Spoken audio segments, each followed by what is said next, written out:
Hey guys, welcome back to the channel. In today's video, we are going to talk about everything you need to know about foreign qualification for your LLC. If you don't want to do any of this work yourself and you actually want to use a company to help set up your foreign qualification, we'll leave a timestamp here that you can scroll to. If you scroll here, we have a full tutorial of how to set up your foreign qualification using Northwest Registered Agent. We recommend to all our friends to use a company like Northwest to set it up. It just takes out the headache from doing any of the work yourself. Okay, let's get into the 5 steps. But first, before we start, let's talk about what a foreign qualification is. So the name is a bit deceiving. Foreign qualification is just the process of setting up your existing LLC in a new state. This will allow you to legally conduct business there. Without a foreign qualification, you can only legally transact business in the state where your business was formed. So like we said, don't get confused with the name foreign. That just means out of state. The first step is understanding the business requirements to register in another state. You need to understand what doing business as means, and it varies from state to state. But in general, doing business as usually means the following. It means that you have a physical presence there. This can mean office, store, warehouses, etc. It means that you have employees and property or other assets. It means that you have business licenses in that state and that you have a bank account there too. A question that you might have is, do internet businesses need to register for this foreign qualification? Now, it's a good question because the law really isn't defined. You may need to consult an attorney for your specific situation that understands e-commerce business law. But generally, as long as your office, warehouse, employees, and bank accounts are within the state of incorporation, then you will not need to file for a foreign qualification. The next step here is name availability. If the name that you're currently using is not available in your new desired state that you want to do business in, then you might have to create a fictitious name. This will usually entail noting that name that you will use on your certificate of authority application. And sometimes you'll need to add a certified resolution adopting that name. And in some states, you're actually going to have to fill out an extra form and pay an additional fee. The next step is getting a registered agent. Now, you will need a registered agent in your new desired state that you want to do business in, as well as your home state. And usually registered agents are required to be residents of that state. This is going to be the person sending and receiving legal documentation on the behalf of your business. Now, we don't recommend that you are the registered agent for your business. There's a couple reasons for that. All of the information that you will file with will be on the public domain. So people will have access to things like your phone number and address, which you don't want the public to have. And technically, to meet the requirements for this, you're going to need to be available all the time. That's why we recommend that you use a service like Northwest Registered Agent, which we're going to talk about here in a second. This is what most companies do. Now, if you're going to hire a company to do this, it's going to cost anywhere between $100 and $150 a year. But with Northwest, when you register for your foreign qualification, they offer a free year of registered agent service. So we'll walk through this Northwest tutorial real quick, but we also have some more steps at the end, so make sure to stick around after the tutorial. And I'm going to show you exactly how to set up your foreign qualification using Northwest. We'll leave a link down below in the description. Make sure to click that link for our special pricing, and you can follow along with me here. Okay, so once you've clicked on that link, it'll bring you to this page here, and you're going to want to click on the state that you want to do business in. It's not going to matter which state you pick. In a second here, you'll have an option to pick a bunch of other states if you want to as well. Once you click get started, then it'll bring you to this page here, and you'll have the option to register in any of the 52 jurisdictions in the US that you would like. Right now, I'm just going to click California, but you can also click get registered in all 52 states, and it'll do that as well. Let's just click California here to start. So once you've clicked this state that you want to do business in, go ahead and click continue. I'll go ahead and put in my company name here. You can also choose to send a copy of lawsuits and legal notices to your attorney. We'll leave that unchecked for now. Northwest will also file the new beneficial ownership information report for you for only $9. So if you want that, you can do that as well.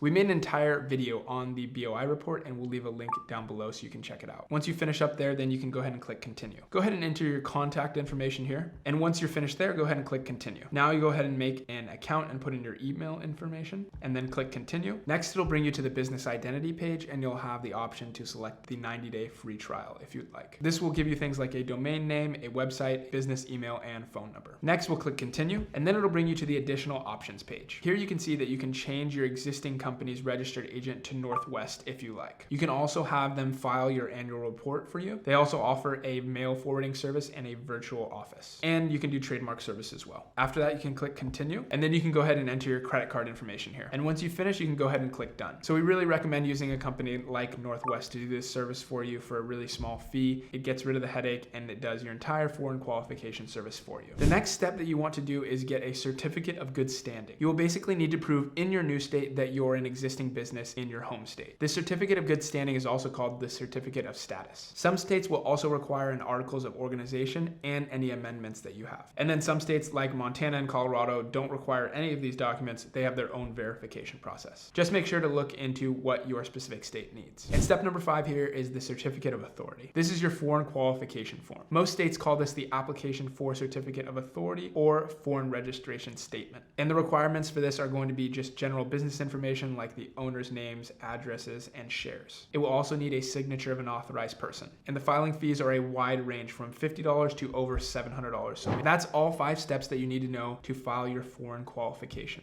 Check out our other videos, like we said, that one about the BOI report. We also will have linked down below in the description our favorite business bank accounts and credit cards. And the last thing that we'll say here is this is not financial advice. Please consult your attorney and tax professional. This channel is dedicated to providing entrepreneurs and business owners like you with free content like this. So if you enjoyed it, please leave a like and subscribe down below. Thank you so much for watching, and we will see you in the next one.